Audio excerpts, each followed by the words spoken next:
And welcome back to Daily Wrap. Well, before we jump back in, let's jump on board, shall we? Newsmax wants to send one lucky couple on a 7-day Silver Sea cruise to the Caribbean this winter.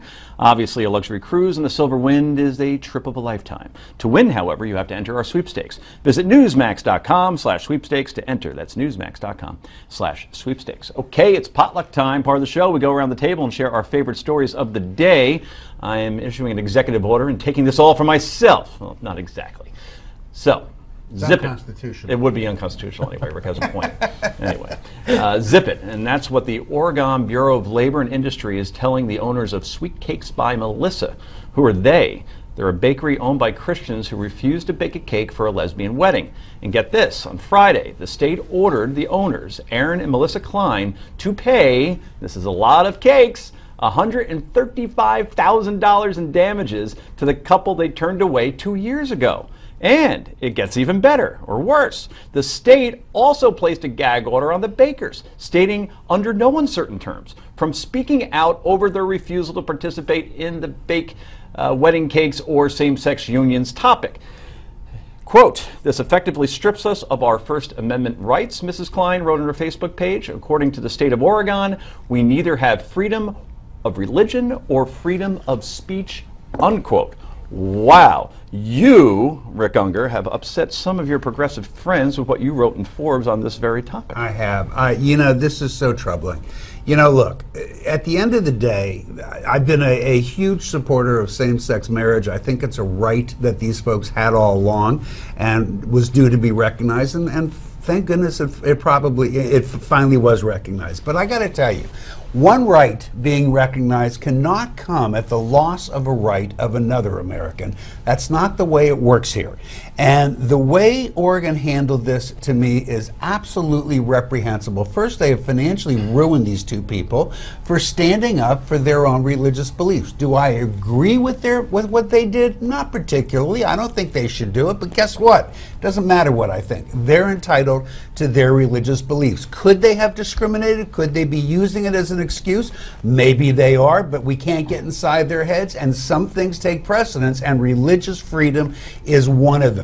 This is a very complicated problem, folks. It's not a simple one. You have rights on both sides of this argument, both of them deserving to be protected under our Constitution. We shouldn't have to choose between one or another. We got to find a better way, because what Oregon is doing is not the right way to handle this. Brad, the troubling part about this, many troubling parts about this, as Rick just explained. Yeah, exactly. Where exactly do you get $135,000 from? It's so arbitrary, and for a bakery, I got to believe that the revenues don't quite match the fine in terms of that kind of number. It's just Look, I haven't seen their books, but it strikes me as insane.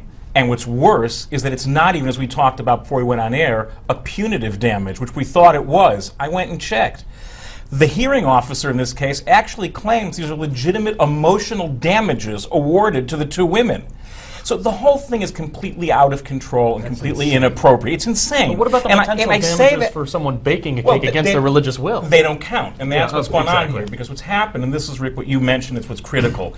We have turned a debate about expanding rights for all into a fight about who should own every inch of the American public square. And all that we've done, if this goes on, is trading a sense of needing to win everything by one segment of the society which refuse to recognize gay rights fully, for another group that says, what the triumph of gay rights means is the death of Christian rights. That it's bad when anyone needs to push anyone out of the public square to find their place. And if all we do is jump from one extremist understanding of that to another, we will have profited nothing in the long run. Carla, you've fought for freedom for this country as a Navy SEAL. I'm sure this is right. And as troubling to you as it is to me. Absolutely, and I'm very public about not being fond of gay marriage, but look, if straight people get to suffer through marriage, gay people should too. So, no, but seriously though, so